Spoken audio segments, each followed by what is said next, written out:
What can you tell us so far about her testimony? What has she said?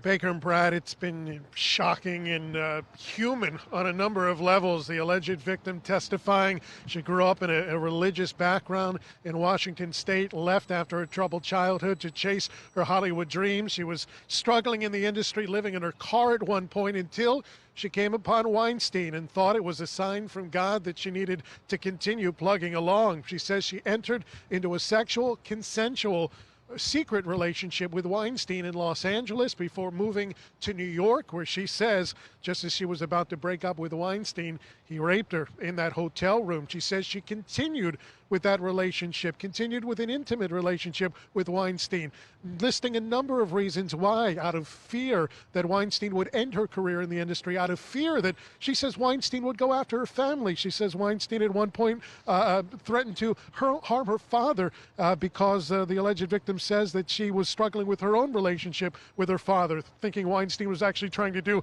something nice for her. She said it was very complicated, but she has no doubt in her mind that she was raped twice by Weinstein, once in which she's actually facing charges over, and a second time later in 2013 when she had moved from the acting industry to a role as a hairdresser. She says she went to Weinstein to cut his hair, and he says she owed him one more time, and he raped her once again. But so complicated, the defense has pulled out in evidence about 400 emails and text messages, many of them friendly, many of them loving, from the alleged victim. Things like, "I miss you, big guy." Things even like 4 years later, after those two alleged rapes, where she says, "I miss you, I'll love you forever, but I don't want to be your booty call."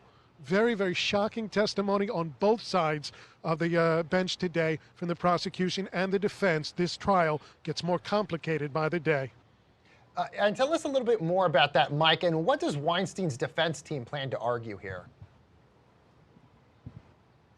They plan to argue that these mountains of emails and text messages prove that this relationship was consensual, these friendly, intimate messages. They say there were over 400 of these messages, and not a single one of them details or even hints at any kind of impropriety on the part of Weinstein, let alone a rape or sexual assault. So this has been their case throughout, that these witnesses, that these accusers have had these very complicated relationships with Weinstein, and they can't be of a non-consensual nature when they're sending messages like this. However, there have been experts that have called to testify, not just in this trial, but other trials of a similar nature, saying that even in situations of rape, of sexual assault, it is not as uncommon as people think for these relationships to continue in one form or fashion for reasons that I listed a moment ago, things like fear, intimidation, and wanting to keep your enemies close to you. So again, it's going to really be up to the jury to try to sort out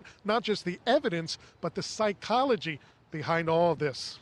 A lot of people are still talking about the walker that Weinstein has been using when showing up to court, most saying he's just trying to gain sympathy points here. What has his demeanor been like during trial?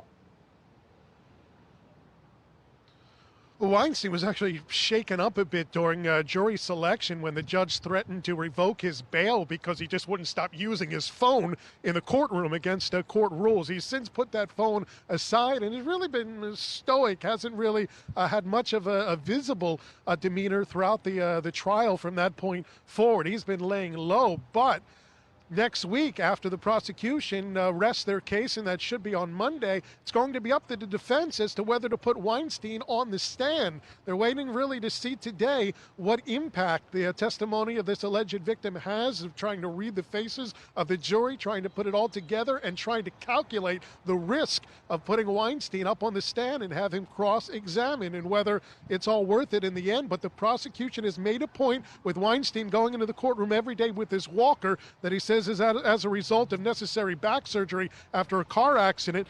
They've been making the case that Weinstein is not this crippled old man, that this is not a pure picture of him, and they've been asking accuser after accuser to describe the Weinstein that they knew, this towering 6-foot-tall, 300-pounder that just would not let them escape. They have been trying to counter that picture of Weinstein as this helpless old man.